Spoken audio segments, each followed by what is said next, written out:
Okay. Paddington Newbury.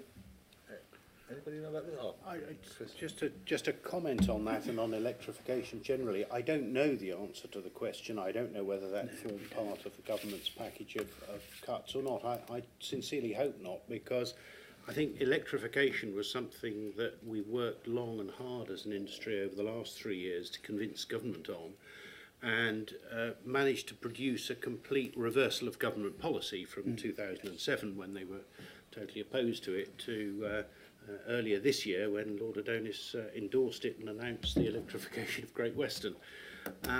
It's really important. Not only does it produce a more efficient railway, but a more sustainable one.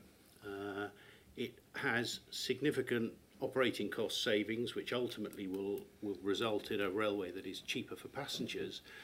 But perhaps just as importantly today, it allows alternative sources of power to be provided to operate the trains, and as the decarbonisation of the electricity supply industry takes place, so the carbon efficiency of the trains or the carbon usage of the trains will reduce quite dramatically. Already, trains per passenger kilometre, trains account for about a quarter of about half the usage of cars and about a quarter of the usage of air. In the case of Eurostar, because of their source of fuel, they use nuclear electricity, it's about 1/10 the consumption of CO2 per passenger kilometre that short-haul airlines use.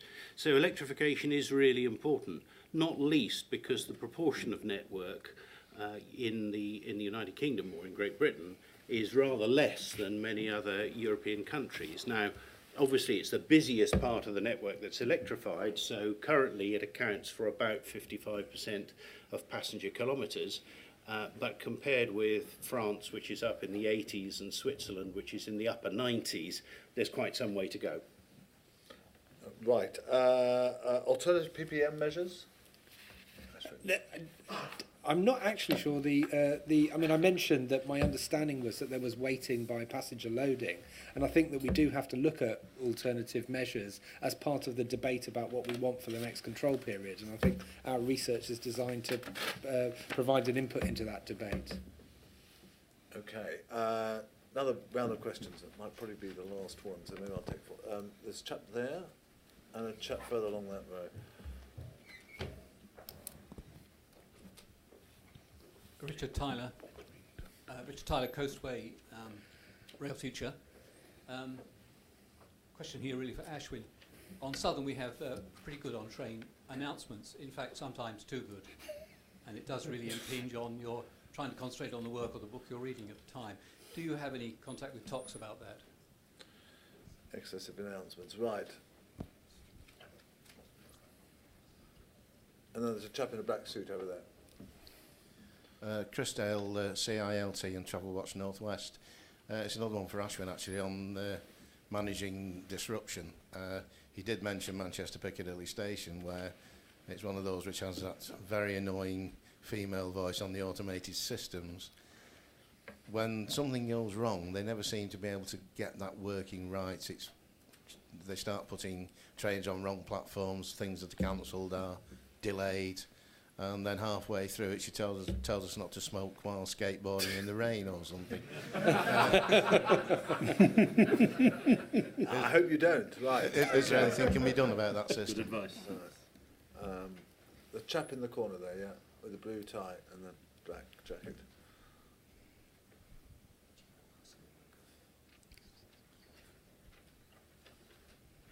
Kieran Gooch, Medway Council. Sorry, I'm going to ask two questions. That's all right. You take advantage. It's just I'm surprised that no one's been mentioning the new coalition agreement, and I'd just like to ask the panel two questions really.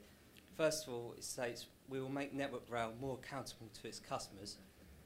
Who would you say are the customers, and how would you make Network Rail more accountable?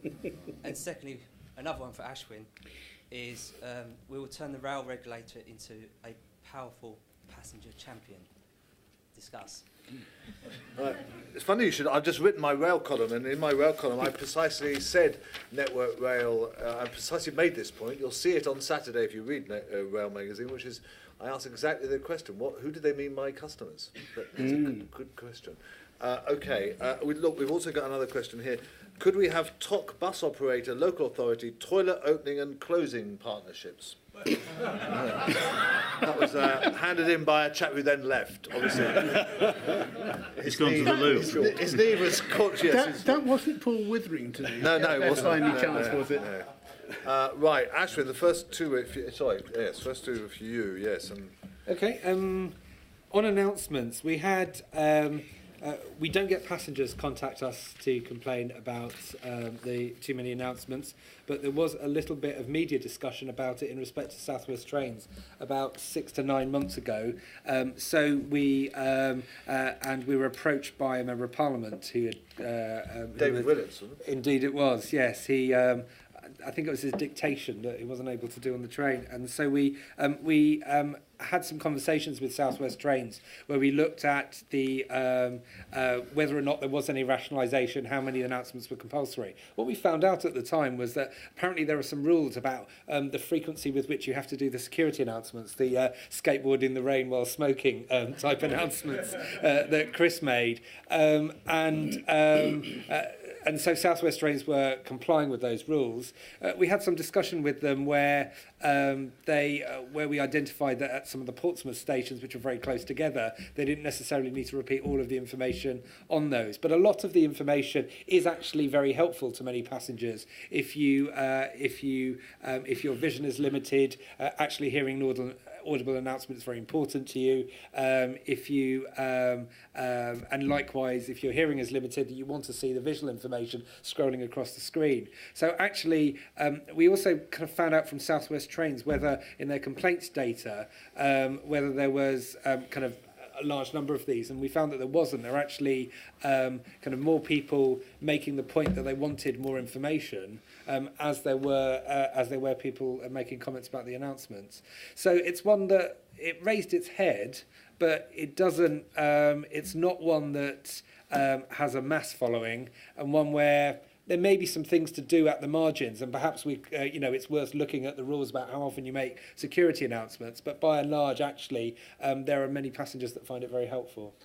Oh, I must say, I don't agree with that, but still, I get an enormous mailbag every time I write about announcements, and it's absolutely continuous. And actually, on a personal basis, they just drive me completely bonkers. I mean, What the hell is a station stop? Yes, and all the language of them. I think that's a bit complacent, actually, Ashwin. I think you ought to go back and consult your constituencies, because I'm sure that there are more complaints about this and just from the feeling in the room, I can see there's more complaints about it than you might think. But anyway, I'm only chairing this, so. Shall I deal with some of the other ones? Yes, yeah. Please, go on. Yeah. Other ones, incorrect information. I mean, the point there is that how easy is it for the staff to actually update the fact that platforms, are changing in an operational situation where you've got where the controls are trying to juggle exactly which platform is going to go into. We appreciate that it's a difficult job, but if the systems are not easy to update, what happens is that the information becomes wrong, and those automated systems start to lose their value. And Manchester Piccadilly, as you know, Chris, is a station that I use at least 2 or 3 times a week, and one where I have noticed that in severe disruption things aren't as good as they should be. And basically, it's about investigating what's going on in the control, how synchronized the information system, the different forms of information systems are that they use, and one that we need to do something about.